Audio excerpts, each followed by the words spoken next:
ടിൻഡു, എന്തൊരു ഇരിപ്പാടാ ഇത്. എടാ, നിനക്ക് വല്ലതും എടുത്തു വെച്ചു തിന്നൂടെ എന്നല്ലേ അച്ഛാ? സോറി, എനിക്കിപ്പോ വിശപ്പില്ല.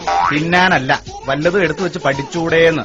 എടാ, നീ ഒരു ഡോക്ടറായി കാണാനല്ലേ ഞാനീ കഷ്ടപ്പെടുന്നത്. അച്ഛൻ പേടിക്കാതെ, ഞാൻ ഭാവിയിൽ നല്ലൊരു ഡോക്ടറാവും. പഠിക്കാതെ ഇരുന്നാ എങ്ങനെയാണടാ പൊട്ടാ ഡോക്ടറാവുന്നത്? അച്ഛാ, ഇപ്പോഴേ നേരിട്ട് കണ്ട് എല്ലാം മനസ്സിലാക്കിയ പോലെ കുറച്ചു കാലം ഏതെങ്കിലും ഒരു ഡോക്ടറെ കൂടെ അസിസ്റ്റന്റായി ജോലി നോക്കിയാ പെട്ടെന്ന് തന്നെ നല്ലൊരു ഡോക്ടറാവും. ഓ, ഇവൻ ഡോക്ടറാവുന്നത് പോയിട്ട് കമ്പൗണ്ടർ കൂടെ ആവുമെന്ന് എനിക്ക് തോന്നുന്നില്ല.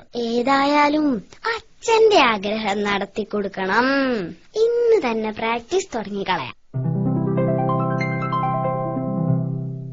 അതെ, ഡോക്ടറോട് ഒരു കാര്യം പറയാനാ. പെട്ടെന്ന് വരും.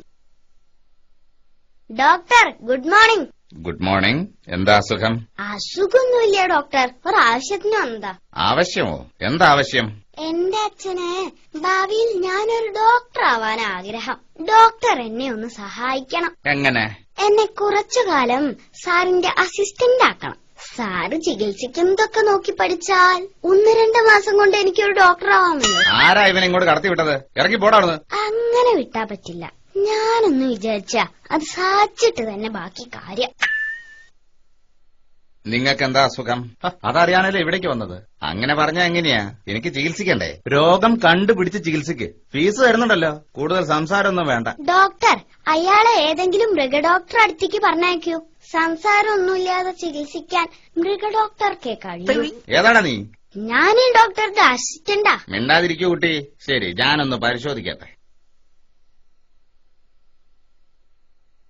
അതെ, നിങ്ങളുടെ രോഗം എന്താണെന്ന് മനസ്സിലാവുന്നില്ല. ലഹരി പദാർത്ഥങ്ങൾ കൂടുതൽ ഉപയോഗിച്ചത് കൊണ്ടാണെന്നാ എനിക്ക് തോന്നുന്നത്. ലഹരി പദാർത്ഥങ്ങൾ ഉപയോഗിച്ചത് കൊണ്ടാണ് രോഗം മനസ്സിലാവാത്തതെന്ന്. താനിപ്പോ പോയിട്ട് ഡോക്ടർക്ക് നല്ല വെളിയുള്ള അടുത്തയാൾ വരൂ.